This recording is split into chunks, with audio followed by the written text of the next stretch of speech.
My job is to help you to remove the obstacles to this pure and perfect reception that is being sent your way, and that you are distorting into problems, plans, relationships, possessions, worries of all different kinds, anxieties, impatiences, future, the past. That's what you've made of the vibration of this show that's being sent to you. Because we have so much stake in the way we've turned out. I mean, it's taken years. This isn't like a little creation, like you whip up something in the kitchen and somebody doesn't like it, you're depressed for the rest of the day. Imagine what you've cooked up for all the years and moments of your life, and you put it forth and somebody doesn't like it. I don't like you. How would you feel as a chef? Having spent 30, 40, 50, 60, 70 years, however old you are, preparing this dish you call yourself, and other people don't like it. Fuck. That's a disaster. That's a disaster compared to a meal, or, you play a song. Hey, let me play the song. I've been working on it for a half hour, an hour, 2 days, 3 days. Oh, you don't like it? Do you like it? Do you like it? Do you like it? I hope you like it. You don't look like you like it. You say you like it. You really like it? We're over the top. Imagine the symphony we've been writing and altering and manipulating and adjusting for all these years.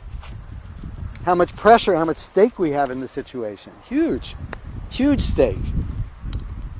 How are we going to be able to look at these defects without some quality that's different, that doesn't have a stake in it? We have to learn that quality. I call it impartiality. You think you have it. I know you don't got it. I got to convince you that you don't got it for you to learn it. But fortunately, I crossed paths with someone who knew how to introduce me into ways that I could get those four visions, that I could get those flashes. And yes, some of those ways did involve drugs. In my case, I may have been denser than you. You may be less dense than me. But for me, I can see no way whatsoever that I could have acknowledged the possibility of something else without psychedelic experiences, without marijuana experiences, in the microcosm and in the macrocosm. That's not saying that that's necessary for everyone. Four visions are necessary for everyone. Drugs may not be necessary for everyone. Just everyone I've ever met.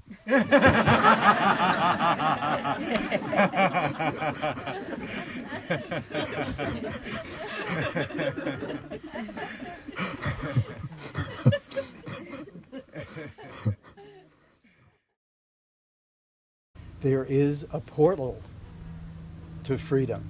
There is a portal to the world in which things don't go up and down and good and bad, and I like and I don't like. Or I'm afraid and I'm not afraid, or I want and I don't want. There's a portal into that world that that circulates above those issues of problems, plans, and relationship. There is another world, and there is a portal to that world. And the portal to that world, for anybody, at any time, and certainly in this time, that portal is meditation. Now, this is not a simple remark. Okay, well, I do that. I do that.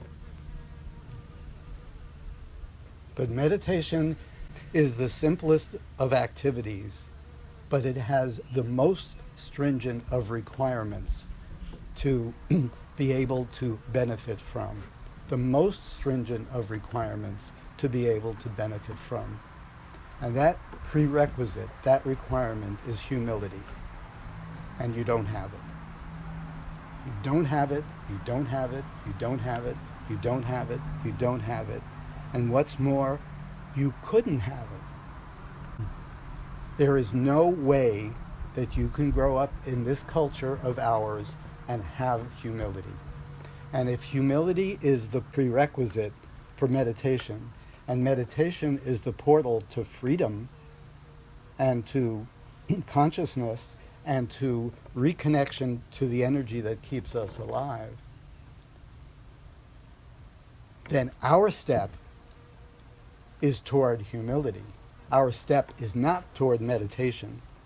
Our step is not toward imitation of what it would be like if. Our step is toward humility.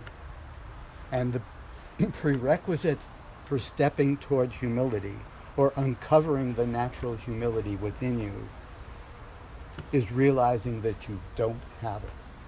Because if you think you have it, if you think you're kind and good and patient, if you think you're mellow and easy, and if you have any illusion about yourself, that you really care about things other than yourself, if you have those illusions, if you have an illusion that you actually feel the accurate size of yourself in this creation, if you have the illusion that you actually feel that you're that ant walking on the beach of infinity, if you actually imagine that you have that feeling, the feeling that is the prerequisite for meditation, then there's no way that you're going to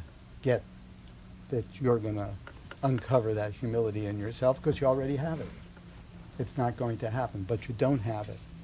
And that is not an accusation, because you couldn't have it. And I couldn't have had it, and I didn't have it.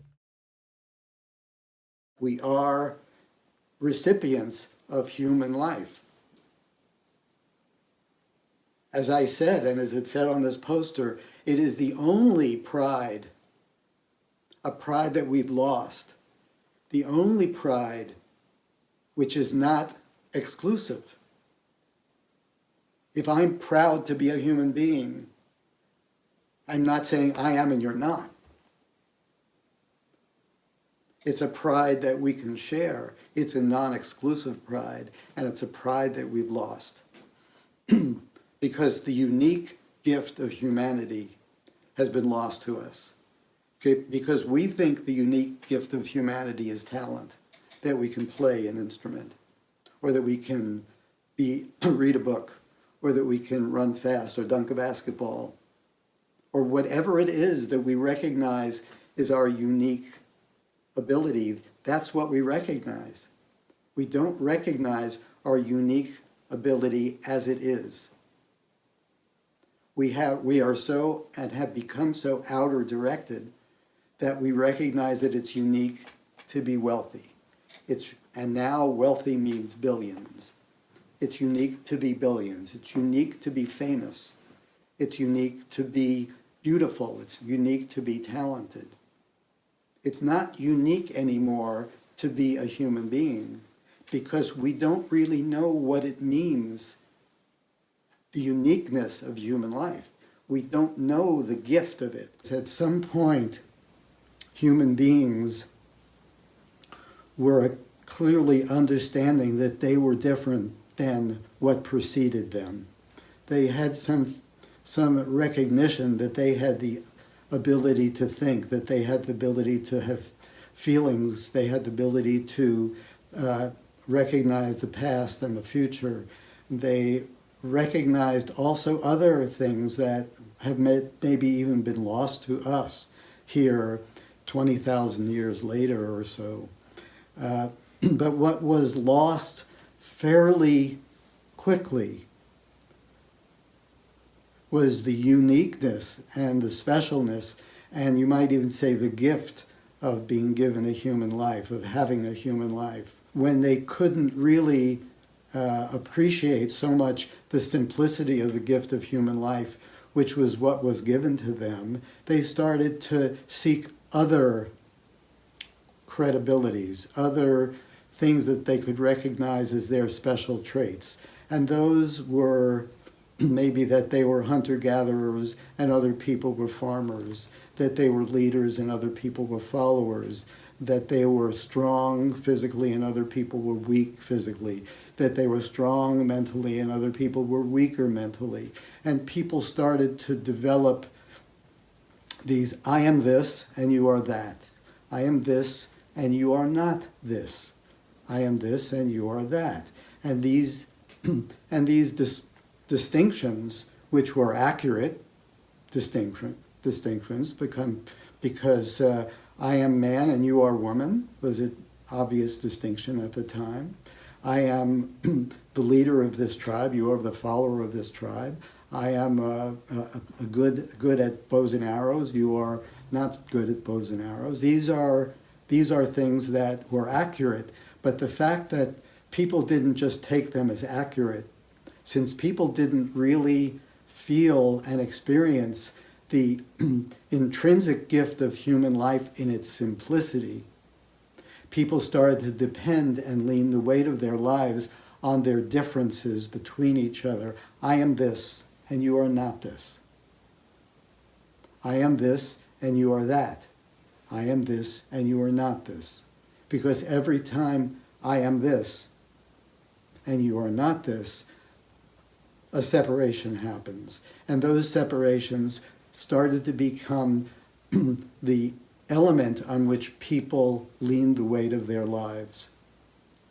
And we think right now we're going to contend with this issue with some political situation, for some political solution, for some application of money or programs.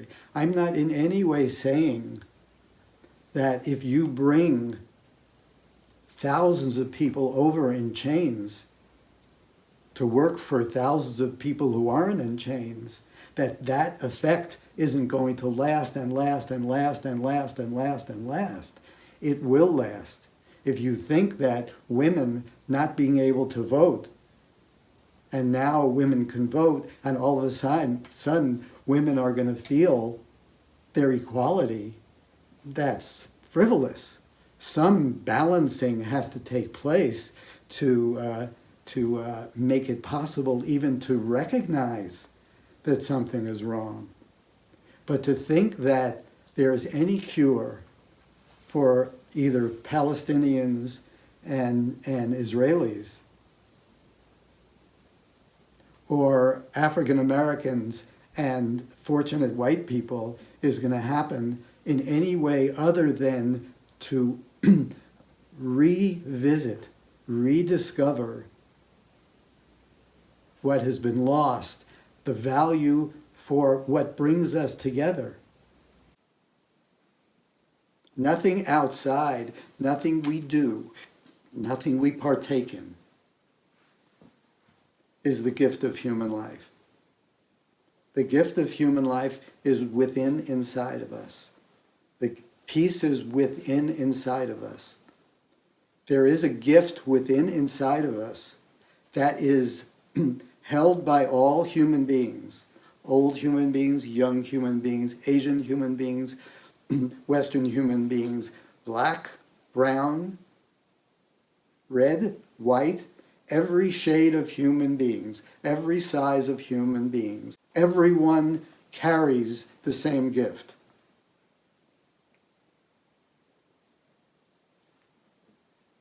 And until we realize that within inside of us, until we recognize that basic gift, we will depend and lean the weight of our life on the differences between us.